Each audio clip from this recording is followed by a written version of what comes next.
Hello students, I am Rafiq Ahmed and I welcome you all in this class of linear algebra. In last videos we have proved theorems related to linearly independent and linearly dependent vectors और sets. पिछले lectures में हमने रैखिकतः आश्रित और रैखिकतः स्वतंत्र रैखिकतः आश्रित यानी LD और रैखिकतः स्वतंत्र यानी एलआई से संबंधित प्रमेय प्रूव की थी।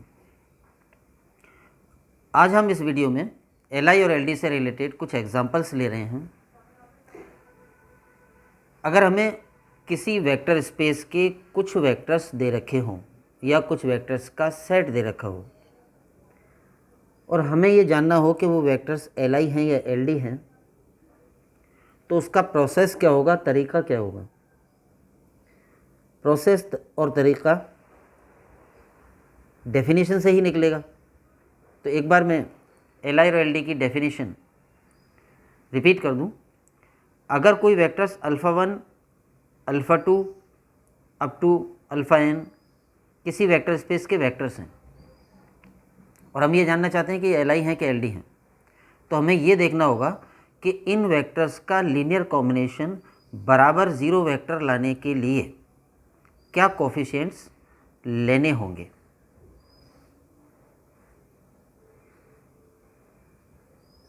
यानी इन सब वेक्टर्स को एक एक स्केलर से मल्टीप्लाई करके ऐड कर दें तो ज़ीरो वेक्टर आ जाए। तो वो स्केलर्स क्या क्या पॉसिबल हैं। एक पॉसिबिलिटी ऑलवेज रहेगी कि सारे स्केलर्स यानी सारे गुणांक ज़ीरो ले लिए जाएं, तो कॉम्बिनेशन ज़ीरो वेक्टर के बराबर आ ही जाएगा। ये पॉसिबिलिटी ऑलवेज रहेगी, चाहे वेक्टर्स कोई से हों, एलआई हों, एलडी हों, सभी गुणांक ज़ीरो लेने पर कॉम्बिनेशन ज़ीरो वेक्टर के बराबर आएगा ही। फिर हमें देखना होगा कि इन्हीं वेक्टर्स का क्या कोई ऐसा कॉम्बिनेशन भी ज़ीरो वेक्टर के बराबर आ सकता है जिसमें जितने यहाँ गुणांक लगाएंगे हम उनमें कम से कम एक अशून्य हो। यानी अशून्य गुणांक के होते हुए भी क्या कॉम्बिनेशन ज़ीरो वेक्टर के बराबर आ जाएगा। सभी गुणांक ज़ीरो रखने पर तो आ ही जाएगा, अशून्य गुणांक के होते हुए भी एटलीस्ट वन अशून्य गुणांक के होते हुए भी क्या कॉम्बिनेशन ज़ीरो वेक्टर के बराबर आ जाएगा। ये बात होती है। जैसे यहाँ पर हमने coefficients a1 a2 up to an ले लिए और अगर ये जीरो वेक्टर के बराबर आ जाता है और हमें पता चलता है कि a1 से an तक जो कोफिशिएंट्स हैं उनमें कम से कम एक अशून्य भी है, तो सिद्ध हो जाएगा कि ये जो वेक्टर्स हैं वो एलडी हैं। और अगर हमें पता ये चलता है कि इन वेक्टर्स का कॉम्बिनेशन जीरो वेक्टर के बराबर लाने के लिए एकमात्र विकल्प ये है कि सभी वेक्टर्स सभी कॉम्बिनेशन सभी कोफिशिएंट्स ज़ीरो ही लेने पड़ेंगे, तो सिद्ध हो जाता है कि एलआई है। यानी only this option is there, then the vectors are called LI, and if we have other options besides this then the vectors are called LD. अगर यही एकमात्र विकल्प है तो सदिश एलआई कहलाते हैं। इस विकल्प के अलावा अन्य विकल्प भी मौजूद हैं कॉम्बिनेशन जीरो वेक्टर के बराबर लाने के लिए, तो वेक्टर्स एलडी कहलाते हैं। तो एक बार मैंने फिर एलआई और एलडी का कंसेप्ट, उसकी डेफिनेशन रिपीट कर दी है, क्योंकि हम एलआई और एलडी के एग्जांपल्स प्रूव करने जा रहे हैं। तो अगर हमें वेक्टर्स दे रखे हैं और ये जांचना है कि वो एलआई होंगे कि एलडी होंगे, तो हमारा तरीका ये होगा कि हम उन वेक्टर्स का एक कॉम्बिनेशन अज्ञात गुणांक लेकर ज़ीरो वेक्टर के बराबर मान लें और फिर ये पॉसिबिलिटी देखें कि इन गुणांकों के मान क्या क्या पॉसिबल हैं। क्या सभी के मान ज़ीरो हैं, तो सिद्ध हो जाएगा कि एलआई है। और हमें पता चलता है कि इसके नॉन ज़ीरो वैल्यूज़ वाले ऑप्शन भी मौजूद हैं, तो एलआई तो एलडी। तो हम ले रहे हैं कुछ examples of LI and LD vectors. जांच कीजिए कि vector space V3 over the field R के निम्न सदिश एलआई हैं या एलडी। यहाँ पर वेक्टर स्पेस V3 ले लिया, 3 कंपोनेंट वाले वेक्टर्स का समुच्चय V3 जो कि क्षेत्र R पर वेक्टर स्पेस होता है। अब इस vector space V3 over R के 3 वेक्टर्स दे दिए और हमें जांचना है कि वो LI हैं कि LD है। तो 3 पार्ट हमने लिए हैं, A part, B part, C part. A part में 3 वेक्टर्स अल्फ़ा 1, अल्फ़ा 2, अल्फ़ा 3 हैं। B पार्ट में वही 3 वेक्टर्स के कोई दूसरी वैल्यूज़ हैं और C पार्ट में कोई और 3 वेक्टर्स हैं।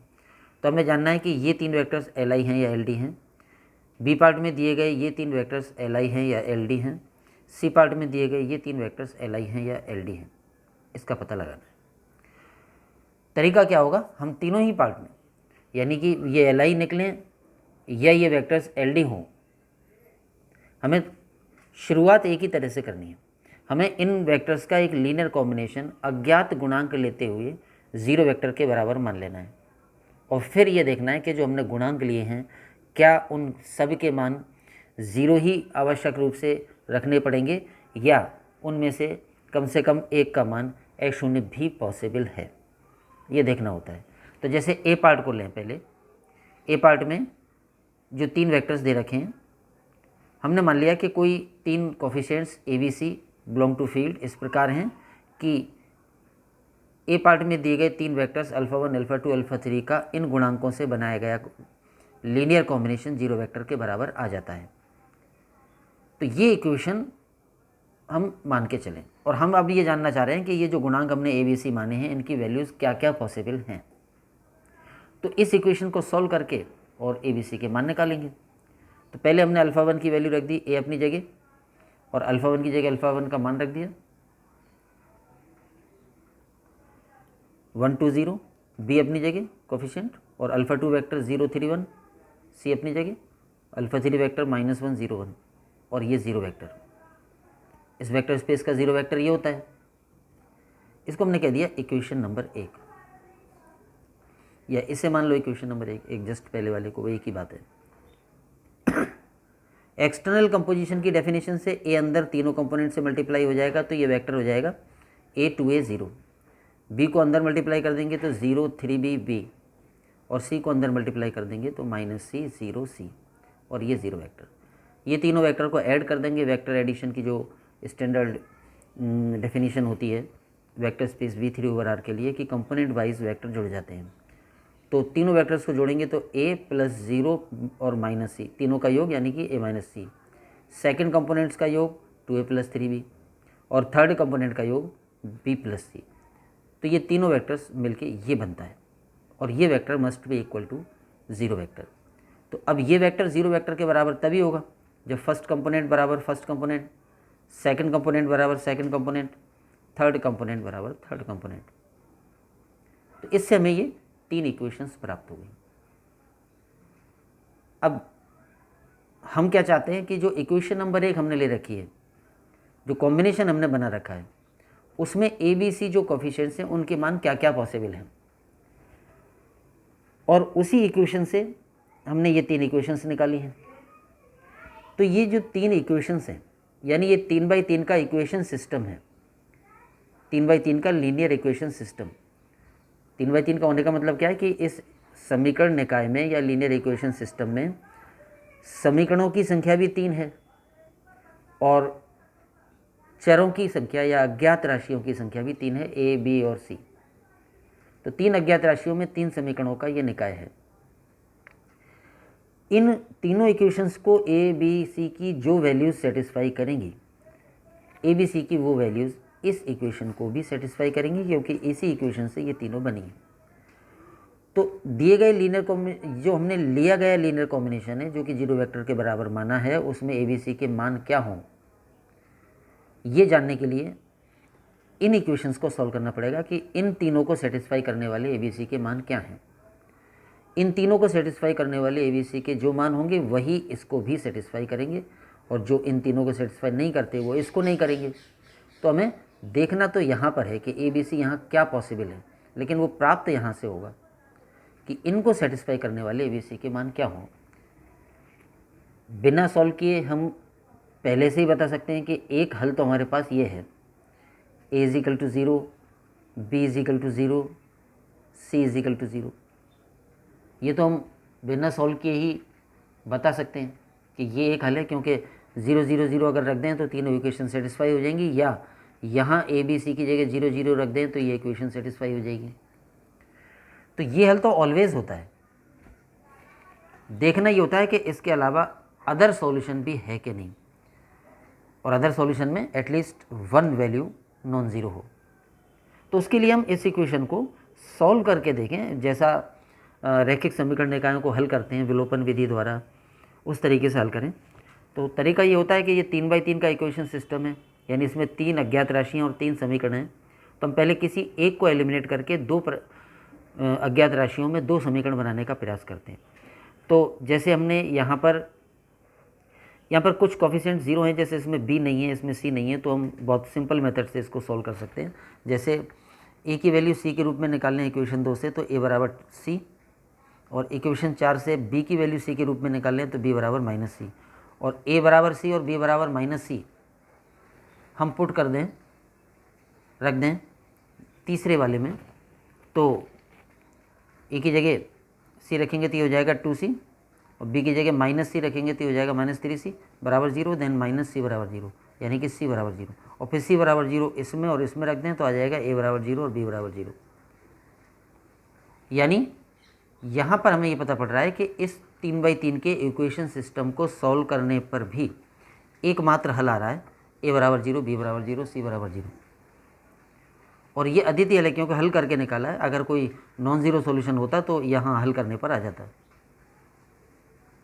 तो a, b और c तीनों का 0 होना ही एकमात्र हल है जो इस इक्वेशन को सेटिस्फाई करेगा या उस लीनियर कॉम्बिनेशन वाली इक्वेशन को सेटिस्फाई करेगा। इसका मतलब ये हुआ कि ये जो 3 वेक्टर्स दे रखे थे α1, α2, α3, उनका अगर हम लीनियर कॉम्बिनेशन 0 वेक्टर के बराबर चाहते हैं तो उसका एकमात्र विकल्प ये है कि a का भी मान 0 रखना पड़ेगा, b का भी मान 0 रखना पड़ेगा, c का भी मान 0 रखना पड़ेगा। और इसका मतलब हो गया कि ये जो 3 वेक्टर्स हैं वो li हैं, लीनियरली इंडिपेंडेंट हैं। तो ये फर्स्ट एग्जांपल हो गया कि ये जो दिए गए 3 वेक्टर्स हैं α1, α2, α3 पार्ट ए में वो li हैं।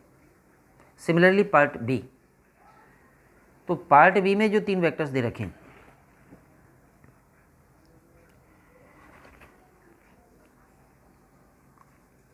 वो तरीका वही होगा।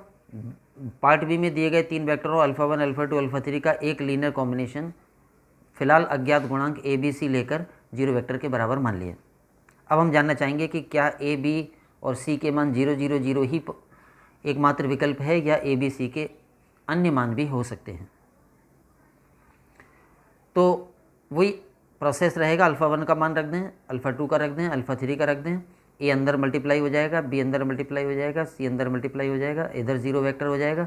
तीनों वेक्टर्स को ऐड कर दें तो ये vector is equal to 0 vector, और इसको कंपोनेंट वाइज कंपेयर करें, यानी फर्स्ट कंपोनेंट बराबर 0 एक इक्वेशन आ जाएगी, सेकंड कंपोनेंट बराबर 0 दूसरी इक्वेशन आ जाएगी, और थर्ड कंपोनेंट बराबर 0 तीसरी इक्वेशन आ जाएगी। तो ये 3x3 का equation system, linear equation system प्राप्त हो गया। अब हम ये जानना चाहेंगे कि समीकरण 1 को हल करने संतुष्ट करने वाले ए बी सी के मान वही होंगे जो इन तीनों को संतुष्ट करते हैं। तो इन तीनों को हल करेंगे और इससे जानना चाहेंगे कि ए बी सी के मान 0 0 0 ही पॉसिबल है या अदर यानी कि नॉन ज़ीरो वाला हल भी है। तो वही विकल्प या वही तरीका हम सॉल्व करने का ले रहे हैं। किसी एक वेरिएबल को एलिमिनेट करें। ये 3 अज्ञात राशियों में 3 समीकरण हैं, किसी एक को एलिमिनेट करके 2 अज्ञात राशियों में 2 समीकरण बनाएं, फिर उन दोनों को हल करेंगे। तो हमने यह तय किया कि हम b का विलोपन कर रहे हैं, क्योंकि एक इक्वेशन तो हमारे पास b रहित है ही। तो इसमें a और c हैं, तो समीकरण 2 और समीकरण 4 से भी b को एलिमिनेट करके a और c में ही एक और इक्वेशन प्राप्त कर लें।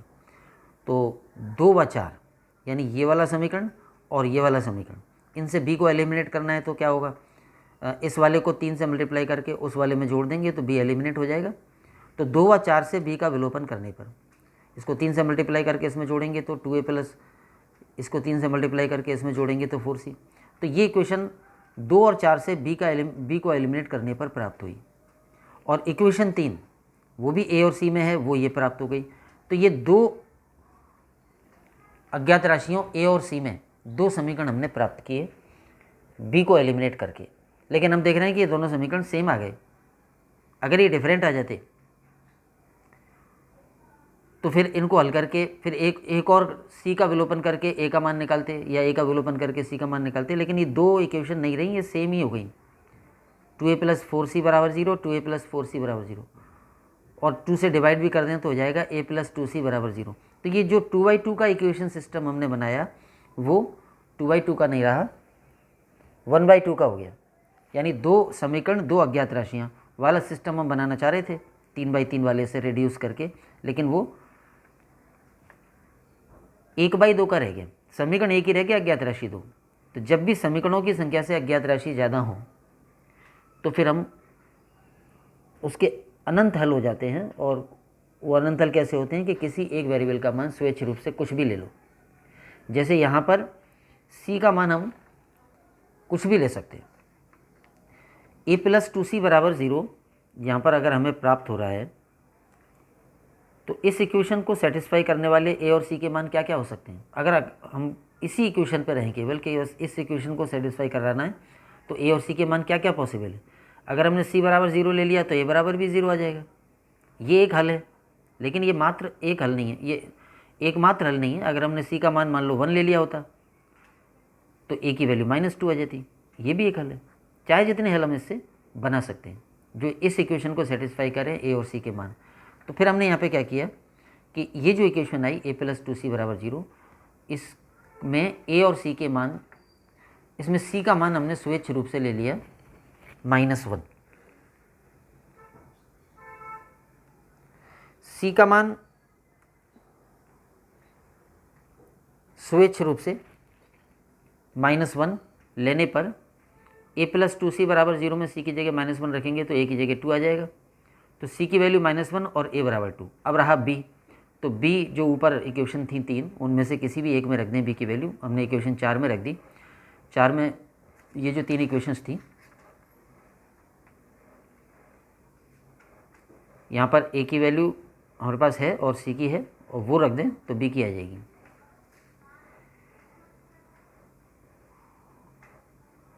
a की वैल्यू रख दी 2, माइनस b अपनी जगह, और c की वैल्यू क्योंकि -1 रखनी है तो 3c जो है वो -3 हो जाएगा, और इससे हल करके b की वैल्यू -1 आ गई। मतलब क्या निकला कि a की वैल्यू 2, b की वैल्यू -1 और c की वैल्यू -1, ये इन तीनों इक्वेशंस को, इन तीनों को सेटिस्फाई करने वाला हल है। ये एकमात्र हल नहीं है। एक बार फिर रिपीट कर दूँ, c का मान हमने स्वेच्छ रूप से -1 लिया था। c का मान कुछ और ले लेते तो दूसरा हल आ जाता। c का मान 0 ले लेते तो a और b का भी मान 0 0 0 0 0 आ जाता। तो ये एक हल हमने दिखाया है कि नॉन ज़ीरो हल मौजूद है, तो इसलिए हमने c को स्वेच्छ रूप से -1 ले लिया। अब ये वैल्यूज़ जो ए बी सी की आई हैं, ये ऐसा हल है जिसमें नॉन ज़ीरो वैल्यूज़ भी हैं, और नॉन ज़ीरो वैल्यूज़ के होते हुए अगर लीनियर कॉम्बिनेशन ज़ीरो वेक्टर के बराबर आ जाए तो उससे ये सिद्ध होता है कि वो वेक्टर्स एलडी थे, और इसलिए हमें प्रूव हो गया कि α1 α2 α3 are LD vectors. Similarly C part पर आए। जो सी पार्ट है उसमें भी 3 वेक्टर्स दे रखे हैं, उन तीनों वेक्टर्स की वैल्यूज़ दूसरी कर दी हैं। तो उसको सॉल्व करने के लिए भी सी पार्ट में जो 3 वेक्टर है उनका एक कॉम्बिनेशन 0 वेक्टर के बराबर मान लिया, गुणांक अज्ञात ले लिए ए बी सी। अब हम ए बी सी के मान निकालने पर फोकस करेंगे कि क्या इनके मान 0 0 0 ही पॉसिबल हैं या नॉन ज़ीरो भी हो सकते हैं। α1 α2 α3 के मान रख दिए जो भी दे रखे। जैसे हम कॉम्बिनेशन बनाते हैं, ए अंदर मल्टीप्लाई हो जाएगा, बी अंदर तीनों से मल्टीप्लाई, सी अंदर तीनों से मल्टीप्लाई, फिर तीनों को ऐड कर देंगे तो ये वेक्टर बनेगा, और ये वेक्टर 0 वेक्टर के बराबर चाहते हैं तो फर्स्ट कंपोनेंट बराबर 0 वेक्टर, सेकंड कंपोनेंट बराबर 0 वेक्टर, थर्ड कंपोनेंट बराबर 0 वेक्टर, उससे ये 3 इक्वेशंस प्राप्त हो जाएंगी। अब हम इस 3x3 के इक्वेशन सिस्टम को हल करके देखना चाहेंगे कि ए बी सी के मान 0 0 0 ही होना एकमात्र विकल्प है या अन्य वैल्यूज़ यानी कि नॉन ज़ीरो हल भी मौजूद है। तो तरीका हम वही रखेंगे तीनों में से किसी एक का विलोपन करें पहले। यहाँ पर हमने किया है ए का विलोपन, तो ए का विलोपन 2 और 3 से करें पहले। तो इक्वेशन 2 और 3 से ए का विलोपन करने के लिए इसको -2 से मल्टीप्लाई करो पूरी इक्वेशन को और इसमें ऐड कर दो, तो ये 0 हो जाएंगे। ये -2 से मल्टीप्लाई होगा तो -6b प्लस b बराबर -5b, और इसको -2 से मल्टीप्लाई करेंगे तो -6c -4c यानी -10c इजिकल टू 0, और -5 से भी डिवाइड कर दें तो b प्लस 2c बराबर 0। यानी इक्वेशन 2 एंड 3 से a को एलिमिनेट करने पर ये इक्वेशन 2 चरों वाली बन गई, जिसको हमने नाम दे दिया इक्वेशन नंबर 5। फिर इन्हीं में से a को एलिमिनेट करके b और c में एक और इक्वेशन प्राप्त करें। तो इस बार हमने एलिमिनेट किया इक्वेशन नंबर 4 और 3 से, 4 और 2 से a को, इक्वेशन 4 और इक्वेशन 2 से a को एलिमिनेट किया। तो सीधा घटा दो, इसमें से घटाएंगे 0, 5b 3b तो 2b आ जाएगा, और 7c 3c यानी 4c, और इसमें 2 से डिवाइड कर दें तो b प्लस 2c बराबर 0। यानी इस 3/3 के इक्वेशन सिस्टम से हमने 2/2 का प्राप्त किया। 2/2 का प्राप्त करने का मतलब 2 चरों में 2 समीकरण, तो उसके लिए हमने a को चुना एलिमिनेट करने के लिए, और a एलिमिनेट करके जब हमने 2/2 का इक्वेशन सिस्टम प्राप्त किया तो वो इक्वेशन सेम आ गई, यानी कि 2/2 नहीं रहा, वो हो गया 1/2, यानी समीकरण एक ही रह गया और अज्ञात राशियाँ 2। जब भी समीकरणों की संख्या से अज्ञात राशियों की संख्या अधिक हो तो फिर वहाँ पर इनफाइनाइट सॉल्यूशन मिल जाते हैं, क्योंकि एक मान स्वेच्छ रूप से कुछ भी रख सकते हैं। तो फिर हम, क्योंकि ये दोनों इक्वेशन सेम हो गए, तो इनसे प्राप्त होगा b इजिकल टू -2c, चाहे इससे ले लें चाहे इससे ले लें। अब b इजिकल टू -2c में c की वैल्यू हम कुछ भी रख लें, उसी के अकॉर्डिंग b की वैल्यू आ जाएगी, फिर उसी के अकॉर्डिंग यहाँ से a की वैल्यू आ जाएगी, तो एक हल आ जाएगा। तो b इजिकल टू -2c तो यहाँ से आया, और b इजिकल टू -2c इनमें से किसी भी एक में रख दें। जैसे इक्वेशन नंबर 2 में रख दें b की जगह, तो 2 में a as it is, b की जगह -2c रखेंगे तो ये -6c हो जाएगा, और 3c अपनी जगह है। तो इससे हमें आ जाएगा, ये क्वेश्चन और सॉल्व कर लेंगे तो a बराबर 3c इससे आ जाएगा, यानी b बराबर -2c और a बराबर 3c, ये तीनों इक्वेशंस को सेटिस्फाई करेगा, तीनों से निकाला है। अब इसमें c का मान कुछ भी ले लें चाहे,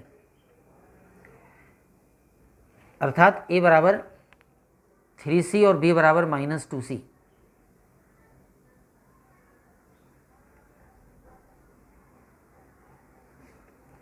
a बराबर 3c और b बराबर -2c, c के प्रत्येक मान के लिए समीकरण निकाय का हल है।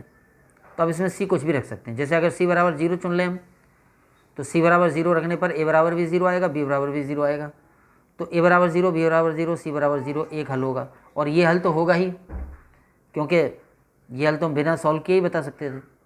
लेकिन हम यह देख रहे हैं कि c का और कुछ मान लेंगे तो भी हल आएगा। अगर c बराबर 1 ले लें, तो यहाँ c बराबर 1 ले लेंगे तो a की वैल्यू 3 आ जाएगी और b की वैल्यू -2 आ जाएगी। तो a बराबर 3, b बराबर -2, c बराबर 1, ये एक हल है जो कि अशून्य है, मतलब इसमें नॉन ज़ीरो वैल्यूज़ हैं। और भी हम चाहे जितने हल बता सकते हैं। c का मान 10 ले लो तो a का मान 30 आ जाएगा, b का मान -20 आ जाएगा, वो भी हल होगा। तो एक नॉन ज़ीरो सॉल्यूशन बताना है, ये जांचना होता है कि नॉन ज़ीरो सॉल्यूशन है अथवा नहीं। तो यहाँ पर हमें पता लग रहा है कि 0 0 0 वाले सॉल्यूशन के अलावा नॉन ज़ीरो सॉल्यूशन भी मौजूद हैं। और अगर ये वैल्यू वहाँ रख के ही दिखा दें, जो हमने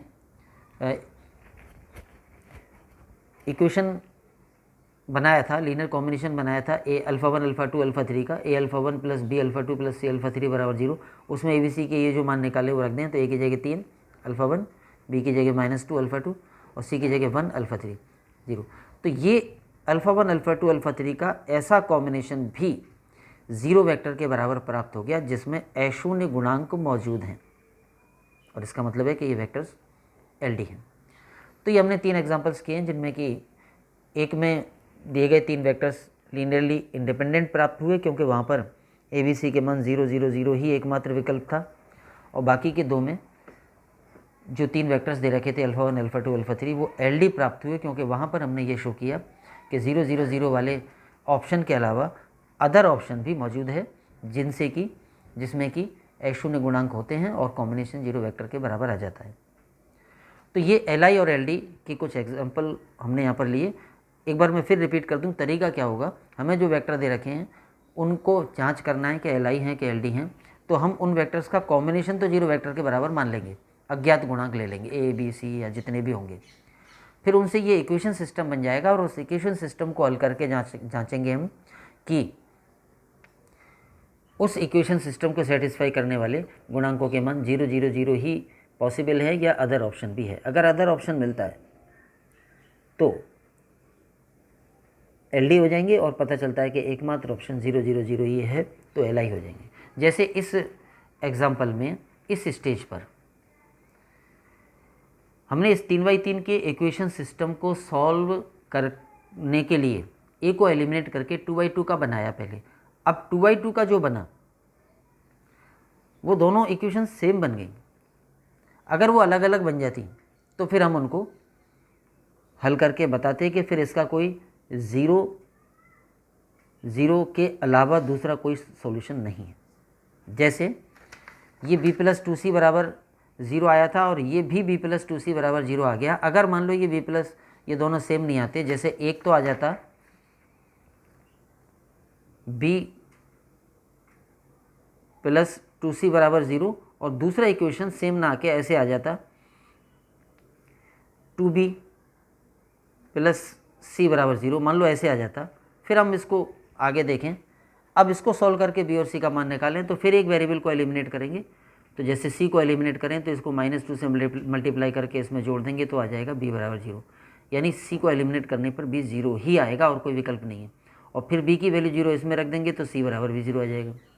और फिर b और c के मान 0 0 प्राप्त हुए वो इस इक्वेशन में रख देंगे इनमें से किसी में, तो a भी 0 आ जाएगा। उस समय एकमात्र हल a बराबर 0 b बराबर 0 c बराबर 0 आता है। लेकिन ये दोनों इक्वेशंस जो हमने अलग अलग तरीके से बनाई थी, एक बार इक्वेशन 2 और 3 से a को एलिमिनेट करके और एक बार इक्वेशन 4 और 2 से a को एलिमिनेट करके, और वो दोनों इक्वेशन सेम आ गई। तो इसमें नंबर ऑफ़ इक्वेशंस कम हो गई, नंबर ऑफ़ वेरिएबल्स ज़्यादा हो गए, तो फिर एक वेरिएबल को स्विच लेने की स्वतंत्रता मिल गई। तो अब हमने जब स्विच ले सकते हैं तो फिर नॉन जीरो भी ले सकते हैं, इसका मतलब नॉन जीरो हल भी है। तो ये एल आई और एल डी के कुछ एग्जांपल्स हुए। एल आई और एल डी के कुछ और एग्जांपल्स हम अगले वीडियोस में ले लेंगे। आज के लिए इतना ही। Thanks to all. जय हिंद।